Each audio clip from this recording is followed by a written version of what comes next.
Hey, this is Kurt the Boat Doctor. Anyway, out here in a 25 Ultra cab, down here in Charleston, all the other ramps are not operational. One over here on the west side, the other side of the bay, California Street, east side. So the bigger boats I got to take here because down in Empire they got a couple boats right in the way, and it's shallow and it's harder to get the big boats when the tide goes out. It's got the heater, the stove top. I love these cabins. See the visibility? It's like a turbo. Smaller windows up front, which makes it nice because you don't get the rain coming in or the water splashing in, especially with this aero design, which I'll talk about later. Grab handles, you can sit right there. Very nice refrigerator. There's your heated stove top, and some of those do get hot, I'll tell you that. I got the main heater right now firing up. I like the non-skid here. You got like 6 cup holders, 1, 2, 3. Gotta have cup holders, tackle holders, pole holders. You got 6. You got one coming straight out, one at an angle, and one straight back.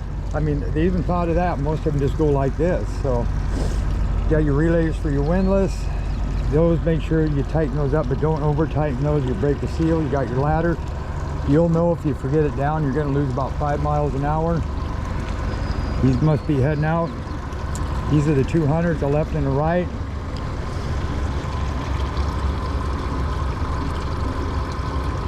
Yep, right hand from what I can see, or left hand.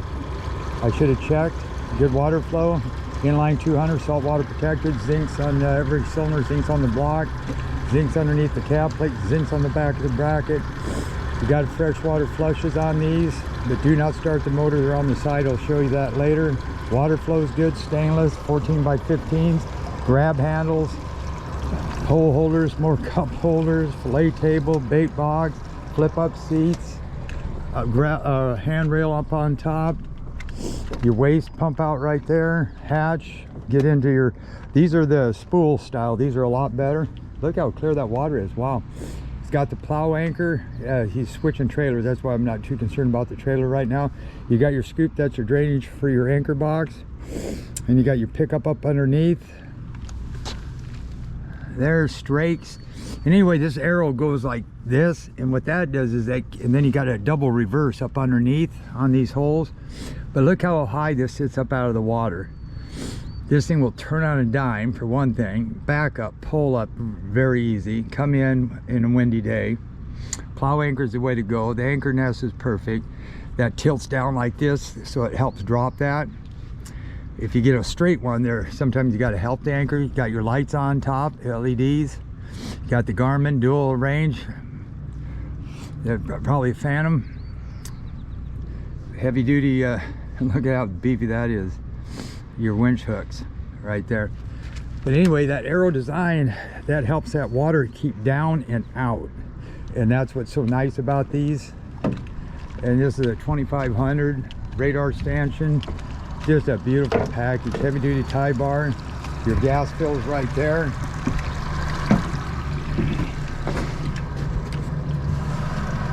There's your freshwater flushes, a little black knob there. You unscrew them, screw a hose up to that, fire the motor. Like if you're moored, perfect example. Trim the babies up, hook the hose to it. Let's try this real quick. I'm going to shut the lights off. I'm going to go ahead and shut these off. Now these got trim limiters, so you can't raise them all the way up because they'll hit that where those rod lockers. I'm going to see right there.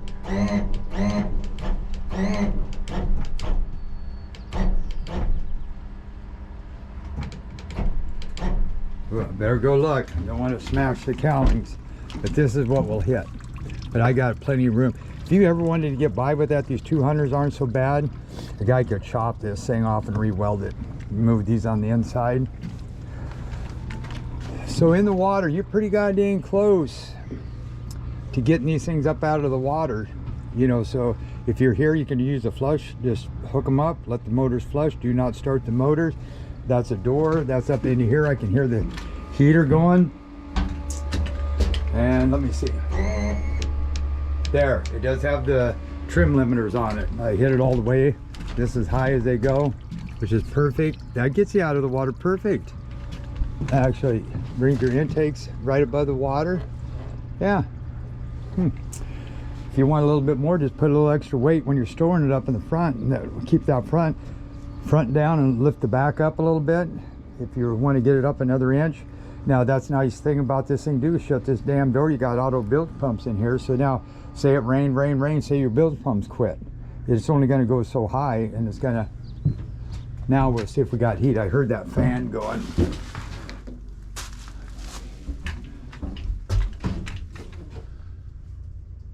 But that, I'll give it a whirl or two. It says that it's heating, but I did hear it fire up, but it could have shut down again because you got to prime the system. So what I'm going to do is here is you hit this one till you see a blink there, that light came on. This here dial doesn't really matter when you're firing it up, it really doesn't. Some people crank it, ain't gonna make no difference. So this light's gonna go on, the yellow light. Then if that blinks, that means it didn't fire, okay? If it all of a sudden, but this, and then this will come on. So these two lights will be solid. Now don't interrupt this. Once you start this like I did right here, don't try to shut it off. Let it go through the cycle, warm up, then you can shut her down. Now I can hear that thing clicking.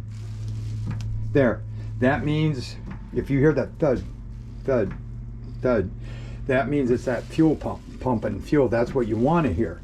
Now once it gets up to a certain temperature, I can hear it now. That fan's going to get stronger, and whoop, and then you're going to get a lot of heat coming in there. You got your speakers, your stereo, cup holders. They still need to think about the driver a little bit. I put a cup holder back here, so I can hear that spooling up good. Now this is how you get this down, and then you lift up here, and then this is how you pump it out. And when this thing's full, the holding tank, this light will come on and start pumping it out. And then this is how you get it out. You just hit this and it goes overboard. There's a valve in here. I'll show you if I can get this thing out. There you go. There's your window washer bottle right there. I want to make sure that's all the way. Oh, I wonder if we got a leak in it. Yeah, it must have. I filled that thing up with water. Now it's out of there. So there must be a leak in there somewhere. Yeah, see it right there? So they better take a peek at that. That could be coming right through here too, through this little pump. That's why I wasn't getting window washer fluid in there. Okay, I'll write that in my notes. But anyway, that right there, that dumps it overboard. And that's what that switch is for. So if that's there, it's gonna dump it when you hit that switch. Then this right here is your toilet. Right here. So if I hit this, there you go. Yep. There you go. So that's sucking your water up. That's your flusher. And then this here is automatic switch, which will turn on like I said, and a buzzer will go off. And say you hit it by mistake. There you go. That comes off and on. I've got to set some settings on that. Okay, deck washer can shut off. And then this is to pump it out right here. Waste pump. That will pump that out. This waste pump is this right here. So I'll show you.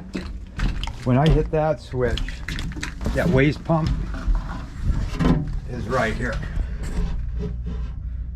That tube up in there.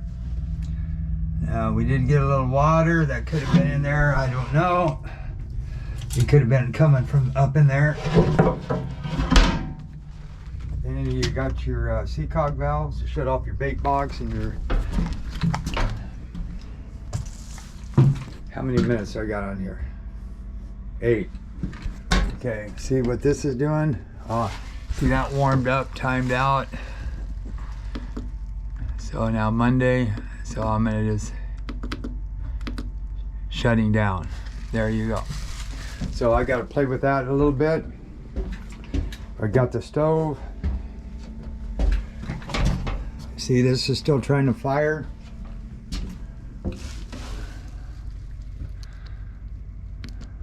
And that's just starting. So that may take a few times to get her going. Oh shoot. Never mind. Son of a gun. I need to shut that down. I forgot to get diesel. Son of a gun. But it does work. I heard it clicking. So I might have to get some diesel when I get back. But now I might as well shut this down, which I said I shouldn't do. But I'm going to hold that till that goes off. See how that's blinking? I knew I forgot something. Here's your fresh water right here. That you put it on the inside. That way people can't screw with it, or they can't put gas in it by mistake. You got a drawer right here. You got the airway. There's a pump up in your bag right there. And that water there is due to that window washer thing, so I got to make a note for that. It's leaking. And in here, see this plug? You should have a plug for this too, just in case you forgot the plug back there and the other plug, so then it wouldn't fill these chambers up.